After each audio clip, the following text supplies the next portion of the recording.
సినిమాల్లో అంతే. కొన్ని సీన్లను కొంతమంది నటులను షూటింగ్లో షూట్ చేస్తారు. ఆ సీన్లు బ్రహ్మాండంగా వచ్చాయని రష్ చూసి సంబరపడతారు.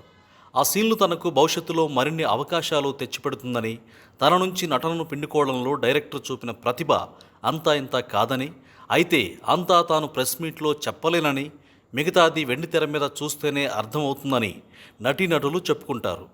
తీరా చూస్తే సినిమా రిలీజ్ అయ్యాక ఆ సీన్లు ఉండవు. ఏంది భయ్యా అంటే, సినిమా నిడివి ఎక్కువైనందున ఎడిటింగ్లో ఆ సీన్లు తీసేశామని చల్లగా చెబుతారు. సరే, సినిమా లెంగ్త్ ఎక్కువైంది, కొంత కట్ చేయాలి, దానికి నేను నటించిన సీన్లనే తీసేయాలా, ఇంకేమీ లేవా అనే ప్రశ్నకు ప్రొడక్షన్ హౌస్ నుంచి సమాధానం ఉండదు. ఇప్పుడు జనసేన అనే పొలిటికల్ సినిమాలో నాగబాబు పాత్ర కూడా అలాగే లేచిపోయింది. మొన్నటి వరకు అంతా తానే అంటూ హడావిడి చేయడం, సీనియర్ నాయకులు, మంత్రులు, ఎంపీలను సైతం అచ్చం జబర్దస్త్ కామెడీగాలను ఎటకారం చేసినట్లు చేయడం, ట్విట్టర్లో పోస్టింగ్లు పెట్టడం, దీంతో బాగా ఓవర్ యాక్షన్ చేసిన నాగబాబు ఇప్పుడు సరైన టైం వచ్చేసరికి గాయబ్ అయ్యారు. వాస్తవానికి నాగబాబును అనకాపల్లి ఎంపీగా ముందు ఫోకస్ చేశారు. ఈ నేపథ్యంలో ఆయన అచ్యుతాపురం వద్ద ఇల్లు కూడా రెంటుకు తీసుకుని కొన్నాళ్ళు కార్లు, నౌకర్లు, జెండాలతో హడావిడి చేశారు.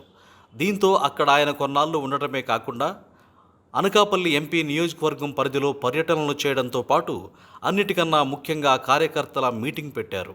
ఈలోగా అనకాపల్లి ఎంపీ సీటు జనసేనకు లేదని, వేరే ఎవరికూ కేటాయిస్తున్నారని సమాచారం బయటకు వచ్చింది. దీంతో నాగబాబు తమ్ముడితో కూడా చెప్పకుండా సైలెంట్గా ఇల్లు ఖాళీ చేసేసి ఎక్కడికో వెళ్ళిపోయారు. సినిమా భాషలో చెప్పాలంటే ప్యాకప్ చెప్పేశారు. అంతేకాకుండా ఇప్పుడు ఫోన్లకు సైతం దొరకడం లేదని అంటున్నారు. ఫోన్లు ఏకంగా స్విచ్ ఆఫ్ చేసేశారని, ఎక్కడున్నారో కూడా తెలియడం లేదని అంటున్నారు. ఆయన మీద నమ్మకంతో కొంతమంది భారీగా విరాళాలు సైతం ఇచ్చారు. అంతేకాకుండా ఆయన మరికొంతమందికి టికెట్ హామీలు కూడా ఇచ్చినట్లు తెలుస్తోంది. దీంతో వాళ్ళకి సమాధానం చెప్పలేక నాగబాబు పొలిటికల్ స్క్రీన్ మీద నుంచి పరారైనట్లు చెబుతున్నారు. తనతో కేవలం హడావిడి మాత్రమే చేయించారని, టికెట్ విషయానికి వస్తే తనకు ఏమీ తెలియకుండా చేసేశారని ఆయన అవమానంగా ఫీల్ అవుతున్నట్లు తెలిసింది. ఇక జనసేనకు రెండే ఎంపీ స్థానాలు దక్కడంతో అందులో ఒకటి మచిలీపట్నం కాగా అక్కడ నుంచి వల్లభనేని బాలశౌరి పోటీ చేస్తున్నారు. ఇంకోటి కాకినాడ కాగా అక్కడ పవన్ బరిలో ఉంటారని అంటున్నారు. దీంతో నాగబాబుకు ఎంపీ సీట్ ఎక్కడా కనిపించడం లేదు. పోనీ ఆయన ఎమ్మెల్యేగా పోటీ చేస్తారా అంటే దానికి ఆయన ఆసక్తి చూపడం లేదు. చేస్తే ఎంపీగానే అనేది ఆయన ఆలోచన. గతంలో 2019లో కూడా ఆయన నరసాపురం నుంచి పోటీ చేసి ఓడిపోయారు. ఇప్పుడు ఆయనకు ఏకంగా టికెట్ కూడా లేకపోవడంతో తాను కేడర్కు మొహం చూపించలేక మొత్తం గాయబైనట్లు చెబుతున్నారు. 2 వారాలుగా ఆయన ఎక్కడా సభలు, సమావేశాల్లో కానరావడం లేదు. ఎక్కడున్నారో తెలియదు.